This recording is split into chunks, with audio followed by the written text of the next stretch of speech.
Though trauma is often an individual experience, its effects are corporate, affecting not only the traumatized person, but all of those who love him or interact with him. What is the dynamic that trauma presents in relationships? How does it affect all parties involved? Are there ways to overcome some of the most devastating effects of the trauma? And can reaction and response help or hinder progress? These are just a few of the questions our guest will answer today.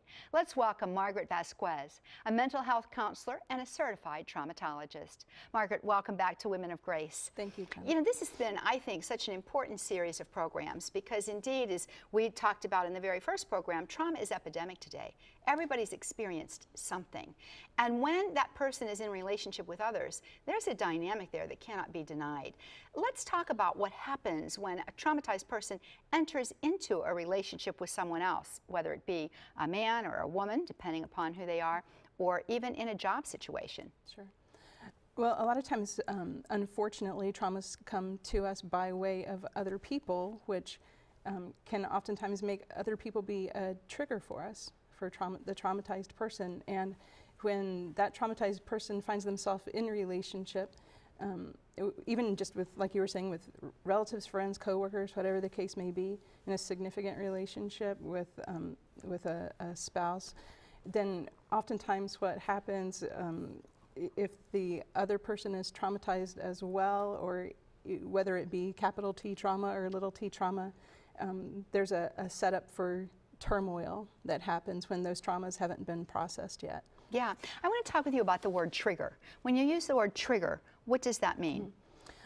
Trigger is the stimuli that was present in previous traumatic experiences that have now, because of their association with those traumatic experiences, become like little landmines within the person, whether it's a sight, a sound, a smell, a particular song, the way the lighting falls at the day when the sun rises or the sun sets, the crispness of the air when you walk outside. It can be so many different things that you're not even consciously aware of. Yeah, and I can give a personal experience that points this out. Every spring, you know, I seem to feel a bit of depression coming on.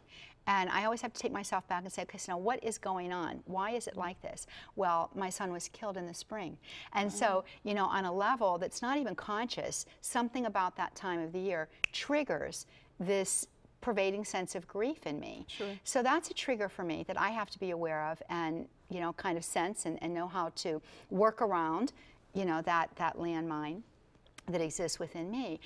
When you talk about the interpersonal dynamic, though, that goes on here and the turmoil that can rise up out of this can break up relationships, marriages, and can really destroy family life, can't it? It absolutely can, because it creates a very intense situation probably for both parties involved.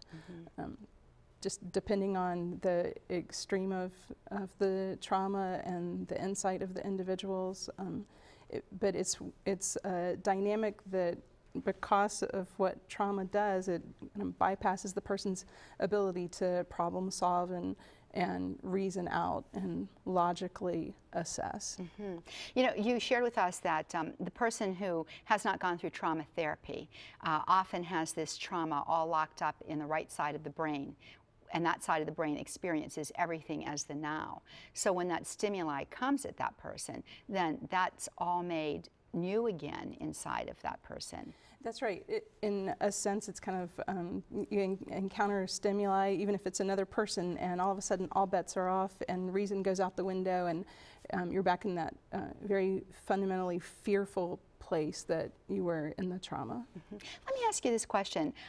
It seems to me that if a person is reliving that experience for a long period of time, let's suppose something traumatic happened in childhood.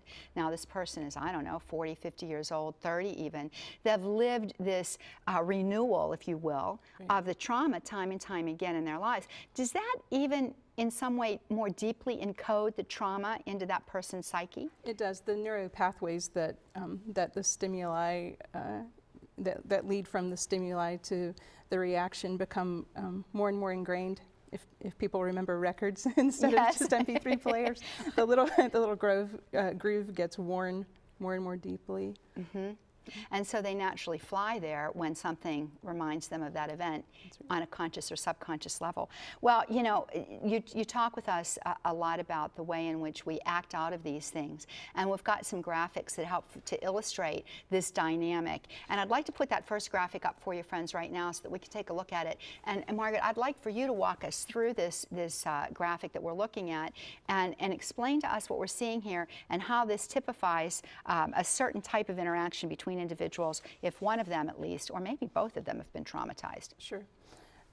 If the person has a part of themselves that's dissociated, which is essentially disconnected and cut off from their true self, that part of themselves that really is there, that really is compassionate and courageous and confident and competent, if that part is cut off from that part of themselves that's very fearful, and I say fearful because fear is in a lot of ways that fundamental emotion that gets locked up in association with the trauma. And when that happens, the traumatized part of the self, oftentimes because the person sees something in another person that looks familiar or feels familiar, a lot of times a traumatized person's drawn into a relationship with another traumatized person. A lot of times for traumatized people, being with other traumatized people kind of recreates the culture because there's its own set of mores and its own set of language that traumatized people intuitively know. And so when those people are drawn together into a relationship, in the diagram that was up before, then what you see is that very fearful, weak, afraid part of the person relating primarily to that very fearful, weak, traumatized part of the other person, which is lends itself to a very intense dynamic. And unfortunately, what each party is kind of looking to find, that understanding and safety, just isn't possible because of the unprocessed trauma that is present in the other, which unfortunately is the very reason that they're drawn into friendship or relationship. It's kind of almost like the wounded part of each person is a magnet that pulls the other party to that wounded part of the other person. That's right. And you had shared with us in one of the other programs that when somebody experiences a trauma, they're actually locked into the age level of development, if you will, the emotional age level of development that they were at the time of the trauma. So it's very possible that you've got two individuals who have this wounded part of themselves rooted in childhood responses, and they get together and they're both kids. That's right. That's right. You could have two 50-year-old women relating as two 4-year-olds, essentially. I think we've seen that. I mean, I've seen that happen, you know, very, very frequently in relationships. So how then do we, if you recognize this in yourself, what's the solution to this? Well, I would say the fundamental solution is to get the traumas processed. Yeah.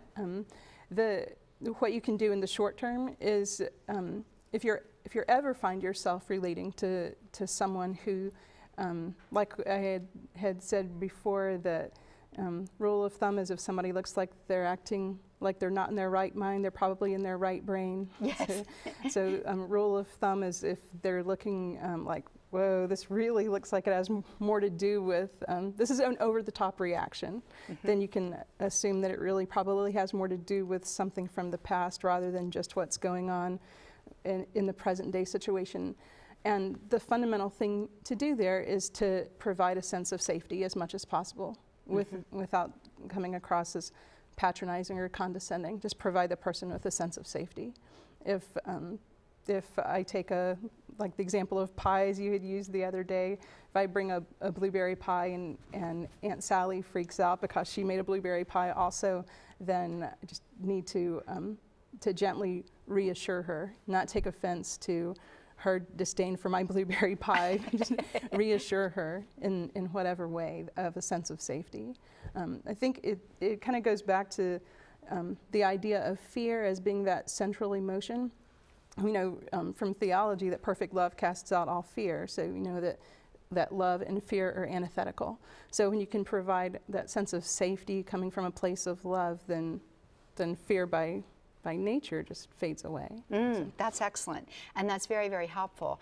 Just to pull back from that, you know, and if you see your emotions escalating, I guess the deal is to say, okay, I've just got to pull back a little bit here, and You know? And reassure yourself with that fearful part of yourself with a sense of safety. Yeah, and you know, let's talk about that for a moment, because I know that you've shared this with me in conversations that we've had about this very topic, that part of the self that is dissociated and still stuck in that moment of the trauma needs to be reassured by the adult part of ourselves. And I know that sounds a little strange, friends, but think about that for a moment. It's like your inner child is locked inside here, and that inner child is looking for reassurance and confidence, and you can help self-repair by embracing that part of yourself. Explain how that happens. That's right.